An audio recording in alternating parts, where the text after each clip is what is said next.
దేవునికి సమస్త ఘనత మహిమ ప్రభావములు ఆ ప్రభులకి చెల్లునుగాక.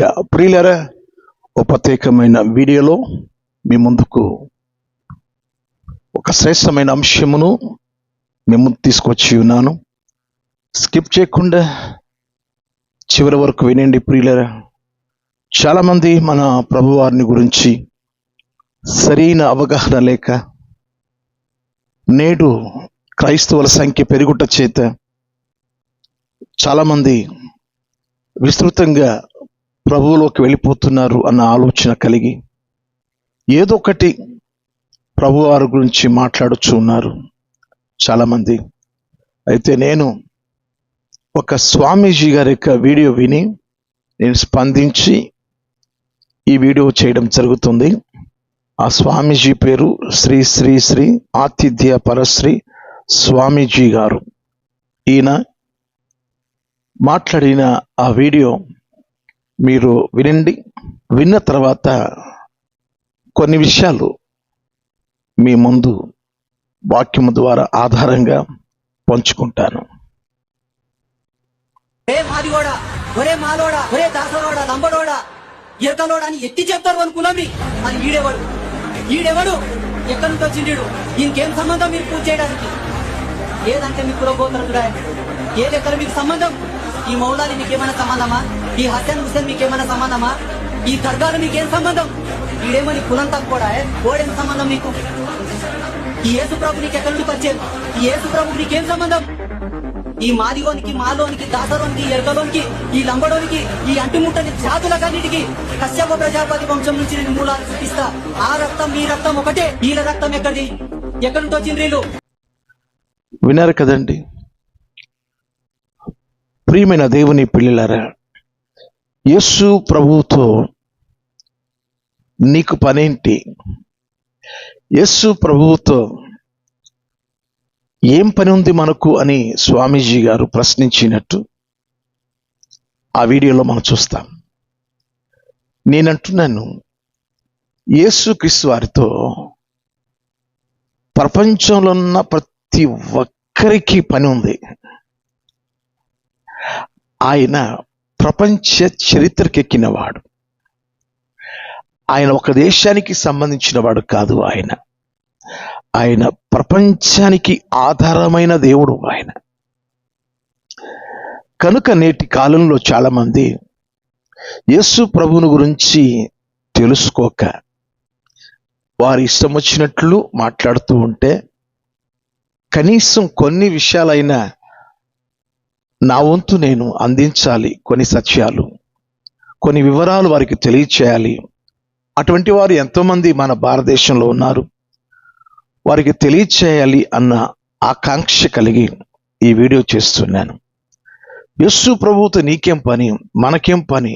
అసలు ఆయన మన దేశస్థుడు కాదు కదా అన్నట్టు వారు మాట్లాడిన ఆ మాటలు విని నేను ఈ వీడియో చేయాల్సి వచ్చింది. స్వామీజీ లాంటి వారికి, స్వామీజీ గారికి నేను ఏం చెప్తున్నానంటే, ఆయన చరిత్ర మనం చదువుకున్నప్పుడు ఆయన దేవుడు అన్నదానికి సరిపోయినవాడు. ఆయన దేవుడు అనేదానికి ఏంటి కారణం అంటే, ప్రభువారు చెప్పిన మాట యోహాను సువార్త 8వ అధ్యాయంలో 46వ వాక్యంలో, నా యందు పాపముంది అని ఎవడు నేరస్థాపన చేయగలడు? ఆయన పాపము లేని పరిశుద్ధుడు. కామ, క్రోధ, మద, మత్సరం లేని పరిశుద్ధుడు. నేను పరిశుద్ధుడును, మీరును పరిశుద్ధులై ఉండమని కోరినవాడు.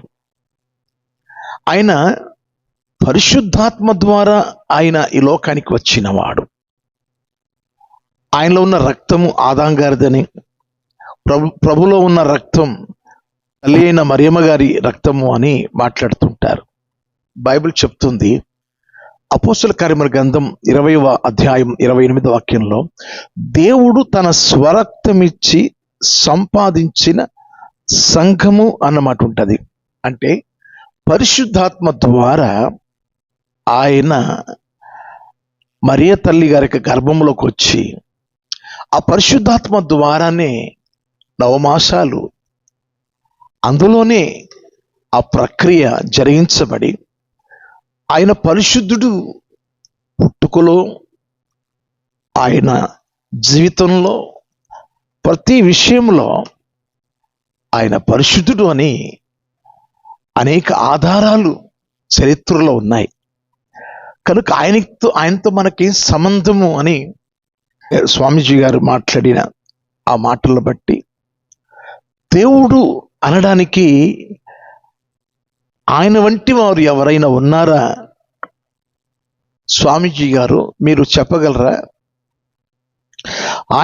ఆయన వంటి వారు మీకు ఒక వాక్యాన్ని చూపిస్తాను. ఏప్రిల్ రాసిన పత్రికలో 7వ అధ్యాయంలో 26వ వాక్యంలో, పవిత్రుడును నిర్దోషియు నిష్కల్మష్యుడును పాపులలో చేరక ప్రత్యేకముగా ఉన్నవాడు. పవిత్రుడు, నిర్దోషి, నిష్కల్మష్యుడు పాపులలో చేరక ప్రత్యేకముగా ఉన్నవాడు. ప్రత్యేకంగా ఆయన పరిశుద్ధంగా పవిత్రంగా తన జీవితాన్ని చూపించినవాడు ప్రభుల వారు. ఆయనను మరణము బంధించలేకపోయింది. ఆయన పునరుద్ధానుడై 3వ దినమున లేచిన జయశీలుడు. ప్రపంచంలో అందరూ చనిపోయి సమాధి చేయబడ్డారు, కానీ తిరిగి లేచి ఖాళీ సమాధి ప్రభువారిది ఒక్కటే కదా ఉంది ప్రపంచంలో. ఆయనతో మనకు సంబంధం ఏమి అని స్వామీజీ మీరు మాట్లాడుచున్న మాటలను బట్టి నేను కొన్ని విషయాలు చెప్పాల్సి వస్తుంది. ప్రపంచానికి సంబంధించిన వాడు ఆయన. ప్రపంచానికి మీరు ఫిలిప్పీయులకు రాసిన పత్రిక 2వ అధ్యాయం 9వ వాక్యంలో మీరు చూడగలిగితే, యేసుక్రీస్తు వారు దేవుడు అనడానికి ఆయన దగ్గర ఆనవాళ్ళు ఉన్నాయి. నేను ఆ విషయాన్ని చదువుతున్నాను. కొలస్సీలకు రాసిన పత్రిక 2వ అధ్యాయం 9వ వాక్యం, ఎలాగనగా దేవత్వము యొక్క సర్వ పరిపూర్ణత శరీరముగా క్రీస్తునందు నివసించుచున్నది. దేవత్వము యొక్క సర్వ పరిపూర్ణత యేసుక్రీస్తునందు ఉంది. కనుక ఆయన దేవుడు. ఆయనతో మనకు సంబంధం ఉంది. చేతులెత్తి నమస్కరించడానికి, మనకు పూజ చేసుకోవడానికి పూజార్హుడు ఆయన. ఆయన సేవించడానికి ఆయన పరిశుద్ధుడు. ఆయన వంటి వారు ఎవరు ఈ లోకంలో లేరు. ఆయన చరిత్రను సృష్టించాడు. మనం ఎవరైనా చరిత్రకారులు ఈ చరిత్ర సృష్టించిన గొప్పవారు ఉన్నారు. వారి చరిత్ర రాసేటప్పుడు క్రీస్తు శకము అన్నమాట తప్పకుండా వాడాలి. క్రీస్తు శకం అంటే ఏ శకంలో ఉన్నాం మనం?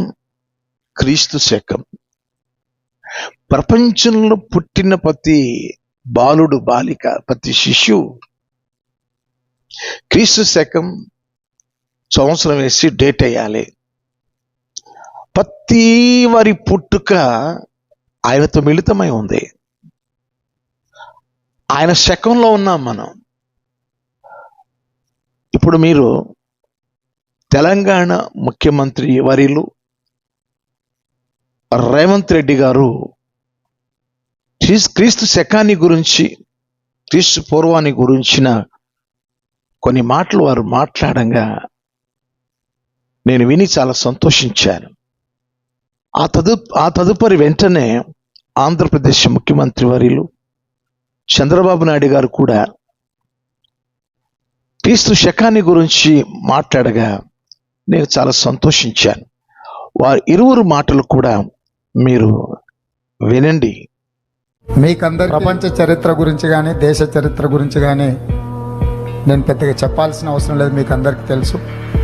చరిత్రను మనం ఎప్పుడు ప్రస్తావించాల్సి వచ్చినా క్రీస్తు శకము క్రీస్తు పూర్వం అని మనం చర్చించుకుంటాం. చాలా మంది దేవుళ్ళు ఉన్నారు కానీ ఈ రోజు కాలమానాన్ని యేసు ప్రభువుతోనే చేస్తున్నారంటే అది యేసు ప్రభువుకుంటే ప్రత్యేకత అని చెప్పి కూడా నేను మీకు తెలియజేస్తున్నాను. ఎవ్వరికీ దక్కలేదు ఈ గౌరవం ఆయనకే దక్కిందంటే అది ఒక నమ్మకం, పవిత్రమైన వాస్తవం అని చెప్పి కూడా నేను మీకు తెలియజేస్తున్నాను. క్రీస్తునందు నా ప్రియమైన దేవుని పిల్లరా, ఈ మాటలు వింటున్నప్పుడు వారు గొప్పవారు కనుక, మన రాష్ట్రాలకు వారు ముఖ్యమంత్రి వర్యులు కనుక, యేసు ప్రభు ఎవరో ఈ రాష్ట్రాలకు వాళ్ళు బోధించారు.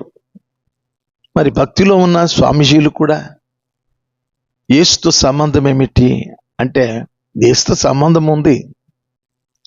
యేసుతో సంబంధం లేకపోతే ప్రపంచంలో క్రైస్తవుల సంఖ్య అత్యధికమైనది. ఆయన నమ్మిన వారు పవిత్రులుగా జీవిస్తారు. ఆయన కొరకు జీవించువారు ఆయన వలె జీవిస్తారు. ఆయన లోకానికి ప్రేమను పంచినాడు. ఆ ప్రేమతోనే క్రైస్తవులు జీవిస్తూ ఉంటారు. మీకు ఒక సత్యం చెప్తాను. ఏంటి యేసు ప్రభుతో సంబంధము అంటే, మన దేశానికి తన ప్రియమైన శిష్యుడైన తోమా గారు అనగా సెయింట్ థామస్ గారు, ఆయన క్రీస్తు శకం 52వ సంవత్సరంలో ఆయన మనకు తెలిసిన పక్క రాష్ట్రం తమిళనాడు చెన్నైకి వచ్చారు. అక్కడ నుంచి కేరళకి వెళ్ళారు. చాలా ప్రాంతాలు తిరుగుతూ యేసు ప్రభు ఆయనలో ఉన్న మహత్యములు, ఔన్నత్యములు, అద్భుతాలు, ఆశ్చర్యకార్యాలు వాటన్నిటినీ చూపించాడు. సుమారుగా మన దేశంలోనే ఆయన 20 సంవత్సరాలు జీవించాడు. క్రీస్తు శకం 52వ సంవత్సరంలో వచ్చి 72వ సంవత్సరంలో చెన్నైకి 13 కిలోమీటర్ దూరంలో ఉన్న సెయింట్ థామస్ మౌంట్ మైలాపూర్ ఆ స్థలంలో ఒకరోజు ఆయన ప్రార్థన చేసుకోవడానికి ఆ గుహలోకి వెళ్ళినప్పుడు కొంతమంది అన్యుల పూజారులు వచ్చి ఈటుతో పొడిచి ఆయనను చంపేశారు. అది సరిగా క్రీస్తు శకం 72వ సంవత్సరం జూలై 3వ తారీఖున ఆయన చనిపోవడం జరిగింది. కనుక యేసు ప్రభు వారు శిష్యుడు మన దేశానికి వచ్చి ప్రాణం పెట్టాడు. కేరళలో సుమారుగా 7 సంఘాలు స్థాపించబడ్డాయి. ఈనాడు క్రైస్తవుల సంఖ్య భారతదేశంలో క్రమక్రమముగా పెరిగిపోతున్న కారణం చేత చాలామంది మత ఉన్మాదులు క్రైస్తవులను ఈ ఇండియాలో లేకుండా చేయాలి అని మాట్లాడుతూ ఉన్నారు. క్రైస్తవులు ఎవరికి హానికరులు కారు. క్రైస్తవులు మేలే చేస్తారు, కీడు ఏమాత్రం చేయరు. మీకు అనేక మంది భక్తులు వారి నోట మీరు చెప్పగా నేను విన్నాను, క్రైస్తవులు హానికరులు కారు, ప్రేమ కలిగిన వారు. మీకు ఒక సత్యం చెప్పాలి. క్రీస్తుతో సంబంధం ఏముంది, క్రీస్తుతో పనేముంది అంటే ఆయనే కదా మన ఆరాధనకు యోగ్యుడు. ఆయనలాగా వాక్యాలు చెప్పిన వారు ఎవరున్నారు? ఇదిగో నేనే మార్గమును, సత్యమును, జీవమును, నా ద్వారానే తప్ప పరలోకానికి ఎవరు వెళ్ళలేడు. నా ద్వారానే తప్ప పరలోకానికి ఎవరు వెళ్ళలేడు. యేసు ప్రభు వారి ద్వారానే మోక్షానికి వెళ్ళాలి. ఆయనే ఆధారం. ఈ విశ్వకోటికి ఆయనే ఆధారం. మీకు కొన్ని మాటలు నేను మీకు చెప్పాలని నేను ఆశపడుచున్నాను. ఒక 10 విషయాలు చెప్తాను. ఒకటి, ఆయన ఈ విశ్వానికి లోకరక్షకుడు. ఆయన లోకరక్షకుడు. యోహాను సువార్త 4వ అధ్యాయంలో 42వ వాక్యంలోను, యోహాను రాసిన మొదటి పత్రిక 4వ అధ్యాయం 14వ వాక్యంలోను లోకరక్షకుడు అని బైబిల్ బోధిస్తుంది. యేసు ప్రభువారు ఎవరు అంటే పాపులను క్షమించి పరిశుద్ధులుగా చేసే రక్షకుడు ఆయన. రెండవది, ఈ భూమి మీద పాపము లేని దేవుడు యేసు ప్రభువారు కనుక పాప క్షమాపణ పాపులకు అనుగ్రహించే అధికారం ఆయనకొక్కడికే ఉంది. అది మార్కు సువార్త 2వ అధ్యాయం 10వ వాక్యంలో మనం చూస్తాం. మీరు యోహాను రాసిన మొదటి పత్రిక 2వ అధ్యాయం మొదటి 2 వాక్యాలు నేను చదువుతున్నాను. నా చిన్న పిల్లలారా, మీరు పాపము చేయకుండాటకై ఈ సంగతులను మీకు వ్రాయిచున్నాను. ఎవడైనను పాపము చేసినడల నీతిమంతుడైన యేసుక్రీస్తు అను ఉత్తరవాది తండ్రి యొద్ద మనకున్నాడు. ఆయనే మన పాపములకు శాంతికరమై ఉన్నాడు. మన పాపములకు మాత్రమే కాదు, సర్వలోకమునకు శాంతికరమై ఉన్నాడు. మన పాపాలకు మాత్రమే కాదు, సర్వలోకానికి, ఈ విశ్వానికి, ప్రతి పాపికి పాప క్షమాపణ ఇవ్వడానికి ఆయన దగ్గర ప్రక్షాళనం, మన పాపములకు నివృత్తి, శాంతి చేయబడతాయి. ఆ శాంతి మనకిస్తాడు. రెండవది, యేసుక్రీస్తు వారు పాపులను క్షమించే అధికారం, పాప క్షమాపణ ఇచ్చే అధికారం ఆయనకు మాత్రమే ఉంది. మూడవది, యేసు ప్రభువారు లోకాన్ని తన ప్రాణము పోనంతగా ప్రేమించాడు. అవును, ఎంతగా ప్రేమించాడయ్యా ఈ లోకాన్ని అంటే ప్రాణం పోనంతగా ప్రేమించాడు. యోహాను సువార్త 3వ అధ్యాయం 16వ వాక్యం. 4వ సత్యం, నా యొద్దకు రండి, నేను మీకు విశ్రాంతిని కలుగు చేస్తానని ఆహ్వానం పలికారు ప్రభుల వారు. మత్తయి సువార్త 11వ అధ్యాయం 28వ వాక్యం, నా యొద్దకు రండి, నేను మీకు విశ్రాంతిని ఇస్తాను.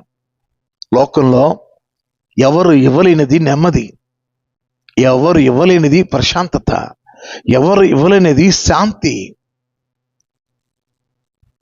నా శాంతి నేను మీకు ఇస్తున్నాను అని యేసు ప్రభుల వారు చెప్పారు. నా యొద్దకు రండి, నా యొద్దకు రండి, నా శాంతిని మీకు ఇస్తున్నాను. అందుకోసమే సాధు సుందర్ సింగ్ గారు తన సిక్కు మతానికి చెందిన ఆ సిక్కు మతంలోంచి క్రైస్తవునిగా మారాడు. దేవుని కొరకు సాక్షిగా జీవించాడు. ఎన్నో ప్రమాదాలు, ఆయన పడుకున్న చోట అరణ్యంలో పులులు, సింహాలు, పాములు, భయంకరమైన ప్రాణాలు తీసే జంతువులు ఆయన ఉన్న పడక చుట్టూ ఉండేవి. కానీ ఆయన ముట్టుకోవడానికి వాటికి ధైర్యం చాలా.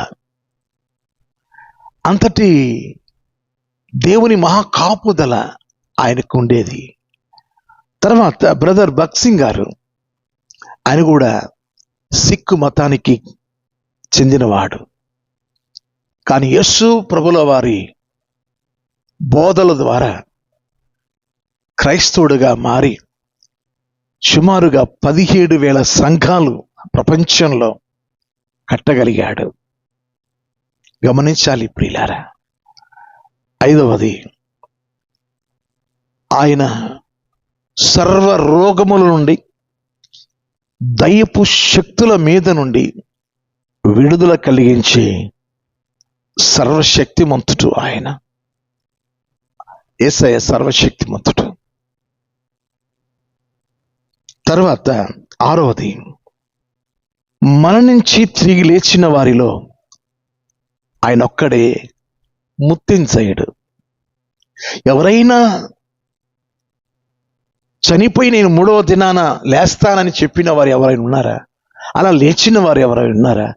లేచిన ఆ ఖాళీ సమాధి ఎవరైనా లేచి ఖాళీ సమాధి చూపగలుగుతారా? లేదు. ఆయన ముత్తించేయడు. తర్వాత 7వది, భారతదేశానికి తోమాను పంపించి ఆయన ద్వారా మన దేశంలో ప్రారంభించబడిన ఆయన ప్రేమ ప్రయాణం ఈనాడు నన్ను రక్షించింది. నా బోధలు విన్న అనేక మంది రక్షణ పొందారు. భారతదేశంలో ఎంతో మంది ప్రభువుకు శిష్యులు ఉన్నారు. తర్వాత 8వది, ఆయన క్రీస్తు శకాన్ని స్థాపించాడు. ప్రతి వారి జీవితం జన్మాని గురించి, మరణాన్ని గురించి, చరిత్రలు, కాలగమనం ఆయన మీదే వ్రాయబడింది. క్రీస్తు శకం, క్రీస్తుకు పూర్వం చరిత్రలు వ్రాయబడ్డాయి. కాలానికి మధ్యవర్తిగా ఉండి క్రీస్తుకు పూర్వం, క్రీస్తు శకం ఇలాంటి చరిత్రకెక్కిన దేవుడు నా యేసు. 9వది, ప్రతిరోజు తన యొక్క సంఘం విస్తరిస్తూ ఉంది. దేశ విదేశాలకు ఒక కల్పవృక్షంలాగా, వటవృక్షంలాగా ఈ యొక్క క్రీస్తు వృక్షం అది విస్తరిస్తుంది. సంఘం నానాటికి విస్తరిస్తుంది. ఆయన సంఘం, ఆయన సజీవుడు కనుక ఆయన మాటలు సజీవంగా ఉన్నాయి, ఆయన కార్యాలు సజీవంగా ఉన్నాయి. కనుకనే ఈనాడు ఆయన మహత్కార్యములు, ఆయన ఆరాధనలు, ఆయన బోధనలు మనుషుల్ని ఎంతో మందిని మార్పు చెందడమే కాకుండా రోజు రోజుకు మనుషులు ప్రభువులోకి నెమ్మది పొందుకుంటూ, సమాధానం పొందుకుంటూ, ఆనందదాయకంగా, ఆశీర్వాదకరంగా జీవిస్తూ ఉన్నారు. 10వది, ఆయన నిజ దేవుడు. రోమిలకు రాసిన పత్రికలో 9వ అధ్యాయం 5వ వాక్యంలో ఈయన ఎవరు అంటే సర్వాధికారి అయిన దేవుడు కనుక యుగ యుగములకు స్తోత్రాలకు కారకుడు, అర్హుడు యేసయ్య, సర్వాధికారి అయిన దేవుడు. ఈ 10 విషయాలు మీకు చెప్పడం జరిగింది. కనుక యేసు ఎవరు అంటే మరొక సంగతి కూడా మీకు చెప్తాను. సీనియర్ నటుడు శివాజీ గారు, ఆయన కూడా క్రీస్తులో ఎటువంటి కార్యాలు జరుగుతున్నాయో ఆయన తెలుసుకొని చక్కని సందేశం ఆయన చెప్పడం జరిగింది. చూడండి ఆయన ఇచ్చిన సందేశం, ఒకసారి వినండి. మరి మనం వాడుతున్నటువంటి సెల్ఫ్లు ఇవన్నీ కూడా క్రిస్టియన్ మతస్థులు తయారు చేశాడు. ఏం చేద్దాం మరి? మనం హిందువులం కదా, తీసి బయటపడేద్దామా? పారేద్దామా? కార్లు మనం తయారు చేయాలా? అది కూడా క్రిస్టియన్సే తయారు చేశారు. తీసేద్దామా? మన మైండ్ లో ఉన్న దరిద్రాన్ని తీసేయగలిగితే మాత్రమే ఆంధ్రప్రదేశ్ డెవలప్ అవుతుంది. మంచిది ప్రియులారా, మీరు చాలా విషయాలు మీరు ఇప్పటి వరకు మీరు విన్నారు. స్వామీజీ గారు చెప్పిన ఆ మాటను బట్టి యేసు ప్రభువుతో ఏంటి సంబంధం, ఆయనతో మీకు పనేంటి అని ఆయన మాట్లాడిన ఆ మాటను బట్టి చరిత్ర ఆధారాలతో మన మధ్య ఉన్న ప్రముఖుల సాక్ష్య ఆధారాలతో మీకు చెప్పగా, ఈ వీడియోలో ఎవరైనా ఇంకా యేసు ప్రభువారు ఇంకా తెలియని వారికి ఈ వీడియోను షేర్ చేయండి. యేసు ఎవరో స్వామి చెప్పినట్టు ఆయనతో మీకేం పని ఆయన ఎవరు అసలు? మన దేశానికి చెందినవాడా, మన రక్తానికి సంబంధించినవాడా, మన కులానికి సంబంధించినవాడా, మన దేశానికి సంబంధించినవాడా, మన మతానికి ఇటువంటి మాటలు ఆయన ఏదో మాట్లాడేశారు. కనుక మరి ఇటువంటి వారికి మనం ఈ వీడియోని కానీ మనం షేర్ చేయగలిగితే కొంతమంది అయినా తెలుసుకుంటారు యేసు ప్రభువారు ఎవరు అన్న సంగతి. తెలుసుకున్నాక ఆత్మరక్షణ పొందితే మీకు ఎంతో లాభదాయకం. ఒక ఆత్మను అగ్గిలోండి లాగినట్టుగా ఆ లెక్కలోకి మీరు వస్తారు. కనుక నా వంతు నేను, మీ వంతు మీరు. మరి ఇటువంటి వీడియోస్ మీరు షేర్ చేయాలి, తప్పకుండా షేర్ చేయాలి. గొప్ప గొప్ప వాళ్ళకి మరి యేసు ప్రభువుని గురించి మరి చాలా వరకు అర్థమవుతుంది. ఇంకా ఇంకా అర్థం కాని వారికి అర్థమవడానికి మనం ఇటువంటి వీడియోస్ని మనం షేర్ చేస్తే చాలా సంతోషకరం, చాలా మంచిది. ఇంకా ఈ ఛానల్కు ఇంకెవరైనా సబ్స్క్రైబ్ చేయకపోతే వెంటనే సబ్స్క్రైబ్ చేయండి. ఇటువంటి వీడియోస్ ఇంకా నేను ఎన్నో చేయాల్సి ఉంది. కనుక నాకు మీరు సహకారంగా ఉండండి, నా పక్షంగా ప్రార్థించండి. నాకు నా సంఘం కోసం, నా సంఘ బిడ్డల కొరకు, నా కుటుంబం కొరకు, నా యొక్క సువార్త ప్రయాణాలలో సువార్త కొరకు ఇంకా నేను విస్తృతంగా సేవా పరిచర్య చేసి అనేక ఆత్మలను ప్రభు చేతికి అప్పగించినట్లు ఆయన చేతులు వాడబడే సాధనగా నన్ను దేవుడు బహుబలముగా వాడినట్లు నా కొరకు ప్రార్థించండి. మరొక వీడియోలో మిమ్మల్ని కలుస్తాను. అంతవరకు సెలవు. May God bless you. మెండారుగా దేవుడు మిమ్మను దీవించునుగాక. మీ అందరికీ వందనాలు. Thank you.